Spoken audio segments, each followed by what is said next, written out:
In this video, I'm going to teach you how to get diamonds fast on the 99 Nights in the Forest Roblox. So for this, I have the wiki of 99 Nights in the Forest, and here is their fandom. So with this page, we're actually tackling diamond. So you can find diamond by going over and finding chests, receiving badges, surviving 50 and 99 days, which will equate to 2 gems and 3 gems respectively. You can also buy it with Robux.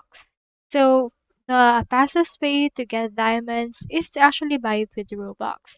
So as you can see, chests can be obtained from legendary, gold, ice, iron, good, and gold chests, with Cutlass Stronghold with diamond chest as reward, giving 5 diamonds. For the days, you can get rewarded 2 diamonds for fasting 50 days and 3 diamonds for 99 days.